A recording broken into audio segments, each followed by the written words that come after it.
What if your child couldn't sleep because his teacher's aide? When my son's kindergarten teacher pulled me aside after pickup and said we need to talk about Eli, my stomach dropped. He was quiet but joyful, the kind of kid who sings made up songs while building Lego cities and always cleans up without being asked. So when she said he'd been falling asleep in class and had wet himself during story time, I was blindsided. Then came the implication, soft but pointed. I think there might be issues at home.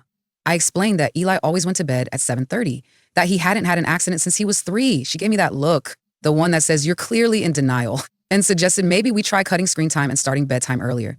I went home feeling like the worst mother alive. I sat down with my husband that night and went through everything. Eli's sleep, meals, moods, and habits. Nothing had changed. He was the same bright-eyed kid. But I couldn't stop questioning. Was I missing something? Was there something dark threading through our routine that I couldn't see? Then came Thursday night. Around midnight, I got up to use the bathroom and heard a soft sound coming from his room. I found him sitting upright in bed, tears running down his face, rocking slowly. I asked what was wrong. His voice trembled. I can't stop thinking about the bad man who hurts kids. He comes to get them when they're sleeping. I froze. We don't watch the news around Eli. No true crime, no scary stories. I gently asked where he heard that. Through broken sobs, he told me everything.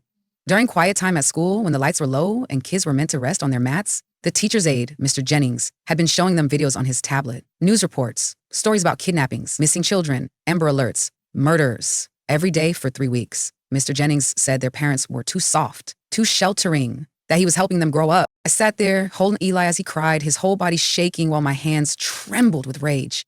The next morning, I didn't email, I didn't call. I got dressed, walked into that school with my phone in hand, and demanded a meeting with the principal.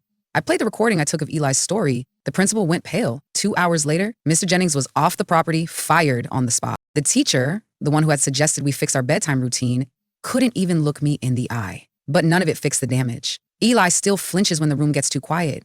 He's afraid to close his eyes for too long. He doesn't trust nap time. And the worst part, the people who were supposed to protect him were the first to point the finger at us.